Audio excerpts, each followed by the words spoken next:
साथियों नमस्कार। मैं आपका भाई सुनील बालियान आज फिर आप लोगों के समक्ष आया हूँ और चर्चा करनी है जो ये अभी हमारा सीड्स बिल आया है 2025 में। इसमें सरकार तो अपने फायदे बहुत बताती है, जैसे पहले सरकार कानून लेकर के आई थी, 3 काले कानून, उसी तरीके से इसको लेकर के आ रहे हैं ये। और इसका जो नाम है, इसका नाम दिया जा रहा है कि भाई हम लोगों ने जो 1966 में हमारा जो ये एक्ट बना था बीज का, ये कह रहे हैं कि बहुत पुराना होगा। जो 1983 में सीड्स ऑर्डर आया था उसकी जगह लाने का प्रयास कर रहे हैं ये लोग। लेकिन सबसे बड़ी बात क्या है इसके अंदर, सबसे बड़ी समस्या ये है कि ठीक है तुम ये लेकर के तो आ रहे हो, आप इसके फायदे गिनवा रहे हो, आप इसका बता रहे हो कि उन्नत किस्में आएगी, अच्छा बीज मिलेगा आपको, और बहुत सारी चीजें हैं, तो उसके अंदर बहुत सारे नुकसान भी है। और जो संगठन है, भारतीय किसान यूनियन है या बाकी के संगठन भी है, वो भी इसका विरोध कर रहे हैं। तो इस पर हम चर्चा कर लेते हैं भाई इसके अंदर हमें नुकसान क्या क्या होने वाले हैं, क्या क्या नुकसान किसान को हो सकते हैं और होंगे भी, क्योंकि इसका विरोध करना जरूरी है। क्योंकि जो किसानों की परंपरागत बीज स्वतंत्रता का अधिकार था उस पर असर पड़ जाएगा। उसमें कहा गया कि भाई इन्होंने जो बीज उगा सकते हैं, किसान सेल सकते हैं, बांट सकते हैं, इसके अंदर अगर इन्होंने नहीं बताया है, लेकिन जो किसानों की परंपरागत बीज बोने की स्वतंत्रता थी वो खत्म हो जाएगी। वो ब्रांड के नाम से नहीं बेच पाएंगे। बात यह है कि अगर आप बीज उत्पन्न कर रहे हैं, कोई छोटा किसान है वो बीज उत्पन्न कर रहा है, तो उसको वो ब्रांड नेम नहीं दे सकता। यानी कि एक सीधा सीधा असर है कि भाई जो बड़ी कंपनियां हैं वे बड़ी कंपनियां अपना नाम देकर के इस पे काम करेगी। तो भाई किसान तो उसका नाम दे नहीं सकता, क्योंकि किसान तो वैसे पैदा करता है, या छोटे किसान है जो बीज की पैदावार करते हैं। तो सरकार ने एक नियम बना दिया उसके ऊपर कि आप जो वैसा बीज है, कहले बता तो रहे हैं तुम खुले में बेच सकते हो, वो कर सकते हो, लेकिन ब्रांड नेम का मतलब बात यह है कि सरकार ने कहा कि आप ब्रांडेड बीज ही बोगे, यानी कि वो तो खत्म हुआ। जो किसानों की परंपरागत बीज स्वतंत्रता थी वो तो समाप्त हो गई। दूसरा इसमें सबसे बड़ा है, जो कारपोरेट कंपनियां हैं उन्हें बहुत ज्यादा पकड़ मिलेगी।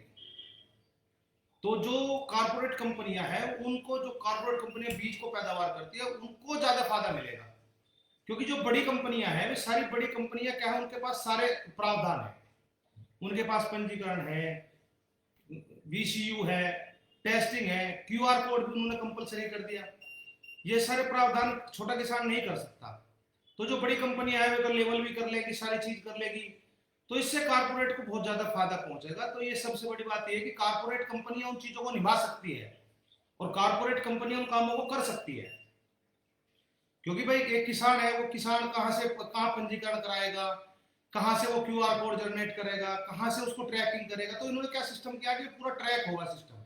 और जो जो छोटे किसान है, तीसरी जो सबसे बड़ी समस्या है, जो छोटे किसान है और जो देसी बीज किस्मों को बढ़ाते हैं उसको भी बहुत सारा नुकसान होगा। तो ये सबसे बड़ी बड़ी समस्या ये जो आ रही है बीच में किसानों के लिए, ये गंभीर समस्या है। क्योंकि सरकार का जो उद्देश्य है वो कारपोरेट घराने, जो कारपोरेट बड़ी बड़ी कंपनियां, उनको फायदा देने का काम है ये। और दूसरी बात, एक चौथा है, जो चौथा कारण है, बीजों की कीमत बढ़ेगी। क्योंकि जो मान लिया एक जो पहले प्रावधान आया था उसमें 3 काले कानून थे, उसके अंदर था कि भंडारण की सीमा पे एक वो बैन हटा दिया गया था।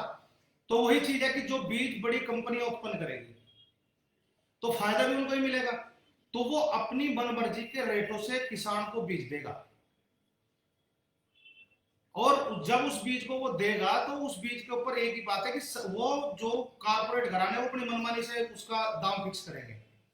और हर जो किसान है, जो गरीब किसान है, जो गांव में रह रहा है, जो छोटी कम भूमि है जिसके पास, वो कहां से बीज लेने जाएगा।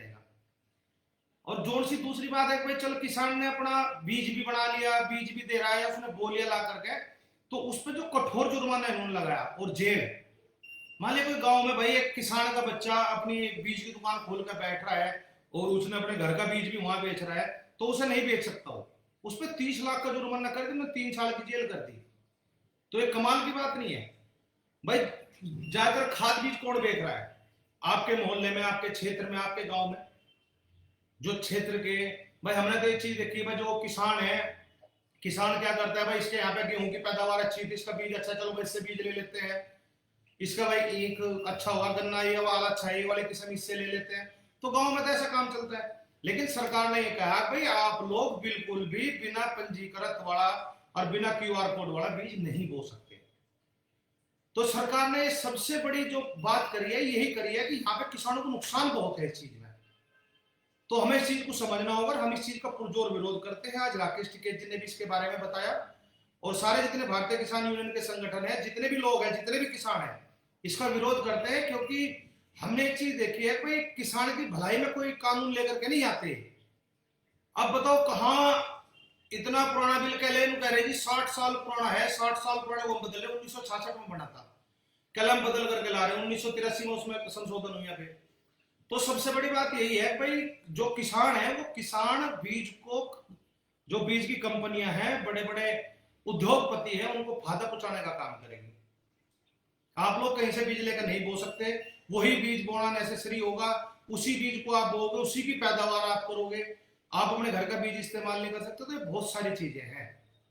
तो हम इसका भाई पुरजोर विरोध करते हैं। जो मैंने आप लोगों को इसके नुकसान बताए हैं, वास्तविक नुकसान है, और अभी तो जब पूरा क्लियर हो जाएगा उसके बाद पता लगेगा। लेकिन ये नॉर्मल तो इस समय तो ये तो नुकसान है कि किसान को एक चीज कर दी कि अगर आपको खरीदना है तो आप लोग उद्योगपति का जो बीज बन गया है उसको ही खरीदेंगे आप लोग। नहीं तो अगर कोई भी गांव का, क्षेत्र का, या मैंने किसी को बीज बेच दिया तो उसको 30 लाख रुपए, 3 साल की सजा। इतना बड़ा घर है, आशा का उसने कत्ल कर दिया भाई। तो सरकार इन चीजों को करती है। तो साथ ही उसमें जागरूक होने की बात है, और हम सरकार का पुरजोर विरोध करते हैं और पूरे ढंगे की चोट पे करते हैं।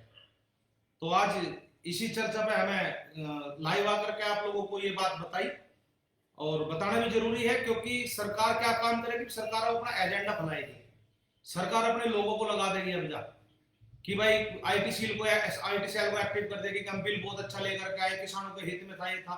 हमने नॉर्मल चीज गई कि इसमें चीजें क्या क्या है, आप लोग देख सकते हैं सर्च करके कि कितना नुकसान इसके अंदर है। तो आज के लिए इतना ही साथियों। जय हिंद, जय भारत। आपका भाई सुनील बालियान, भारतीय किसान यूनियन जिंदाबाद। जय जवान जय किसान, चौधरी राकेश टिकैत जिंदाबाद। जय हिंद, जय भारत।